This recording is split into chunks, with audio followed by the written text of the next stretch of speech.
Gacha games are seemingly a dime a dozen these days, with every iteration of the open world formula being peddled around by content creators and gamers alike as the next Genshin killer. This certainly does a few things to harm the incoming games. One, being compared to one of the most monumentally successful games of its type in the West, an impossible and basically worthless comparison in most cases, and two, this continues to fuel the flame of tribalism and the idea that if you play one game, you cannot be curious or interested in another of its kind, or so the internet would have you think is the case. Kuro Games launched 1.0 in the middle of 2024, closely on the heels of its CBT2 beta test, which ultimately fell pretty flat. A launch of any new game is an incredibly delicate process, but the launch of a gacha game where audiences tend to be extremely harsh and deeply entrenched in preconceived notions and opinions is a near deadly one. Plenty of games have come out since Genshin's rise to fame that have been quickly snuffed out and altogether forgotten. That the risk involved on having a bad launch can be nearly catastrophic for a company if it's too similar to the king of the anime gacha space. Well, I played the personally highly anticipated launch of Wuthering Waves for myself, and ultimately landed on the idea that it was a good game that had enormous potential, but felt disappointing in its offerings. When it came to story and music especially. Exploration, its ecosystem, and especially the combat has never left me with a sour feeling, and in fact I have quite enjoyed all of these features quite a bit ever since the original 1.0 release, and have played it consistently over the last 7 months. The music overall felt all over the place and with no particular sense of direction, and was a far cry from the melodically driven and powerful pieces of Kuro Games' first offering, Punishing Grey Raven, a game with music I enjoyed so much that I actually discovered a love for EDM that I didn't even know I had. 1.0 felt unfinished, rushed, and generic, with its somewhat muted colors, vast open spaces with not much to actually see that didn't feel kind of bland and samey, and music that ultimately wasn't bad, was just incredibly forgettable. Beyond these complaints, the gacha system, always a sticking point in these types of games, followed the tried and true formula of its rival in the space, offering up the 50-50 for characters instead of its previous PGR system of just needing to reach the hard cap of however many pulls it is, which felt more player-friendly and altogether more generous. That said, the weapon banner was guaranteed at 80 pulls max, and Kuro has continued its player-forward model of making it fairly easy to accrue the necessary in-game currency in order to properly pull for characters as a free-to-play player.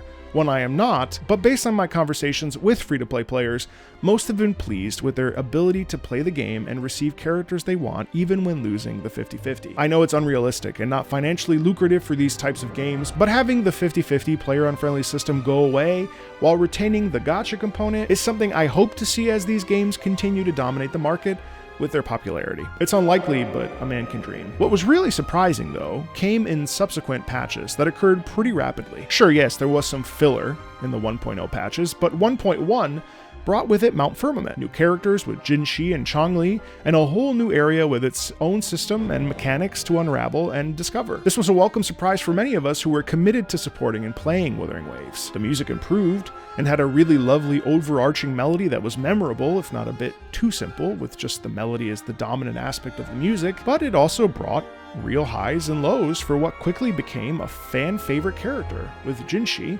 and the challenges of being a Sentinel's Resonator. And then finally, later on in the 1.0 patches, we went to the Black Shores. Another, in my opinion, colossal victory for the continued vision of what Wuthering Waves was wanting to become. New, terrific, compelling characters, improvements to dialogue, character interaction, and the general quality of life became very high. It felt that Kuro Games was actively listening to player feedback and taking it seriously, rather than just trying to make as much money as possible. Admittedly, there was still, a bit of a wow factor that was missing. Sure, the worlds were visually stunning, and there were some incredible set pieces, but it still didn't have the thing that makes you want to come back day after day to live in and experience the world, at least generally speaking, and certainly for myself. Music as well was really starting to turn a corner, and becoming less and less meandering, without any specific intention. This patch also focused a lot on sound quality that was reminiscent of Nier, which if you played those games, you can understand why that is a compliment of very high praise. These patches also felt to me like the beginning of a time period where it really felt like the game was trying to deviate from the many parallels to the big bad Genshin Impact. And it felt like while it may have taken some inspiration or direct inspiration from it, directly or indirectly, there was a vision and a desire to tell its own story. Sure, yes, that tribalism I mentioned earlier will probably never go away and is incredibly incredibly annoying and stupid and redundant, and the infighting will continue for the foreseeable future, especially with an at times disgruntled fanbase who feels like they're not being heard. But at least Wuthering Waves was starting to feel like a structured game with an idea of what it wanted to be. That takes us to today, and I have to say, the ridiculously successful Wuthering Waves 2.0 update, and ultimately the point of this video. So has Wuthering Waves managed to actually make waves? Yes, astonishingly. For the first time, the game truly feels like it has its own identity, free of the confines of previous comparisons to the other game in the market of this level. Has Wuthering Waves music improved its music? When I tell you it's basically a miracle, I cannot understate enough how good the music in this update actually is. Everywhere you turn, there is a new surprise to witness and hear. Whether it's a side quest you could accidentally miss by not veering off the road most traveled, or stumbling on ancient ruins. The game has music in spades, not only that fits the narrative, but also elevates the narrative to the point that repeat listening in your car would also be delightful. It moves beyond the game. When we take a soundtrack and move away from the game with it, that's when a soundtrack is truly victorious, and that would ultimately be the best way for me to describe the soundtrack. Victorious. A victory. 4 tracks in particular really stand out to me. The track Within the Church of the Order of the Deep, welcoming us with this sound of hallowed ground where every step you take is sacred, where we're led to believe that the majesty of the Sentinel is with us at every corner. Sharp, incredible horns announcing our arrival with stunning 4-part harmonies in the voices that is reminiscent of the Gregorian chant or a song you might literally hear in a Catholic church today, the Century Construct, the closest track I've heard to Kuro's sister game, Punishing Grey Raven, with frenetic rhythms, terrific womp-womps, and a fusion of classical and baroque that is a rare delight to hear mixed in with electronic music while also featuring string quartet and harpsichord. The opening to the vast openness of the Raguna countryside, a track with rights bought by Kuro Games called A Fairy Tale that sounds more befitting of a Witcher 3 intro or Freerin than any other game I've played within the gacha space, that invites us into exploration and wonder with gentle vocals that provide us with curiosity and even warm our hearts to the warm hues of green and brown we experience in the countryside. The Lorelei boss fight, with echoes and references to Mozart's The Magic Flute, a reimagining of a timeless song that will have cultural implications far deeper than one can even begin to consider, exposing millions of people to the power of opera as a musical medium, and that elicited this outrageous reaction out of me, a former professional opera singer. Wow, that's cool. Oh my god! Oh my god! No fucking way! Holy shit! Oh my god! They referenced Queen of the Night! And lastly, the menacing Elden Ring style FromSoft approach to the Dirge Dragon, whose size alone makes it a terrifying foe, story reasons not mentioned for the spoilers. Harpsichord and strong male choir dominate this track as we step into a dark Baroque horrorscape of terror and destruction. These tracks are only the tip of the iceberg when it comes to the variety on display here. Day and night tracks, a world quest with dynamic music featuring a truly modern twist on Baroque music. It shifts into a combat version incredibly smoothly and then resets back. Dynamic music. The music on display is a masterclass in guiding players emotionally in a direction and letting them feel whatever the intended purpose or setting of an area may have been during the game design creation process. It's a huge win. If 1.0 was disappointing, then 2.0 is a complete reversal and a total triumph musically. And I cannot help but recommend it to you for the music alone. More than anything, this game feels like a game first and a gacha game second. Oftentimes in this style of game, there can be a sense that the purpose of doing things around the world is ultimately to get you to keep going, to keep opening those gacha tabs, and spend those in-game currencies, or better yet, swipe your credit card. But in the case of WUWA 2.0, it doesn't feel this way in the slightest. Sure, it's there, but it feels like this game wants to be a Witcher, or a Red Dead, but in anime format. It wants you to explore its world, see what it has to discover, and in a way, it lends itself to an MMORPG experience, kind of.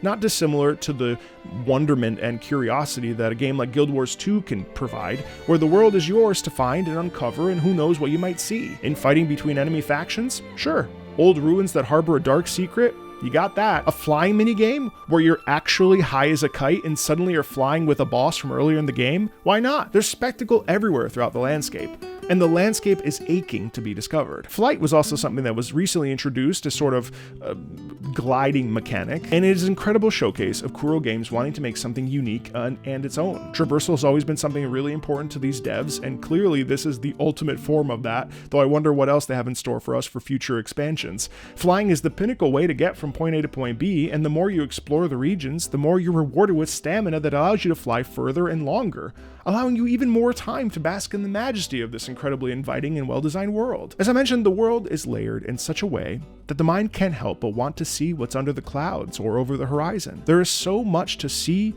and explore and come across naturally.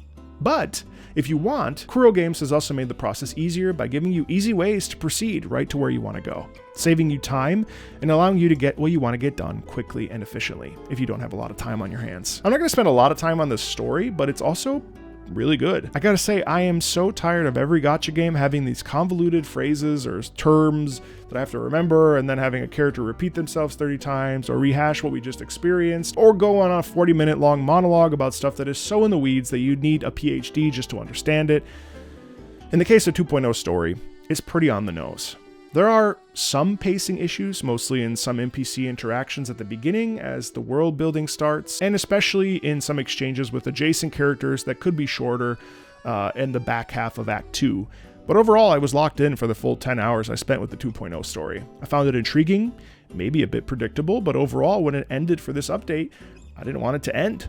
That's personally how I know it's good, per my standards. The companion quest with Carlotta, on the other hand, was by far the longest of the companion story quests we've had, and while I felt the beginning 30 minutes were way too much back and forth to areas and conversations with people that you kind of don't really know or care about, it was actually a really satisfying conclusion that felt we really had arrived and learned more about her. With some ever so slightly tighter scenes, I think we would have had ourselves a near perfect story experience. In total, I would say the story experience landed around an 8.5 out of 10, if we combine the main story, Carlotta's story, and some of the world quests. This is another point I should make, is that everything that happens after the main story in the world and Carlotta quest just feel naturally good because they feel like a continuation of the 2.0 story. So these world quests or companion quests, which oftentimes could feel like filler a lot of the time, actually fill some really nice gaps for characters' motivations. And they drip feed just a bit more about the world to satiate while we wait for the continuation of story events, which I expect to be highly compelling. Wuthering Waves is in a phenomenal spot right now, deriving quality game-first content and providing challenge in combat, though it would be nice to have a difficulty slider or up the difficulty a bit for story bosses, as they are entirely too easy. I think this is a solid game and a genuinely good time. The course correction in 7 months since 1.0 is monumental and should be praised, and praised loudly. And I can't help but say that I feel that if you're not into gacha games, which I doubt you're watching this video, or have been on the fence on trying Wuthering Waves, now is absolutely the time. This is the kind of turnaround we saw with Final Fantasy: A Realm Reborn, Cyberpunk 2077, or No Man's Sky. It may never land at a true AAA experience, or whatever that means for you, but I think if you go in with a level head with gacha aspects, or don't interact with them at all, you'll come away with a game that respects your time, engages you, and might even move you. It's very good. Wuthering Waves has done the seemingly impossible, and I cannot recommend it enough to you or anyone who might be interested in getting stuck into a beautiful world with delightful characters without being too bright or peppy. If you're looking for a new game, this very well could be the one for you. And while nothing is perfect, I do believe they really knocked it out of the park with this one, and they just need to keep that up for the remainder of the time that they make this game. Take care.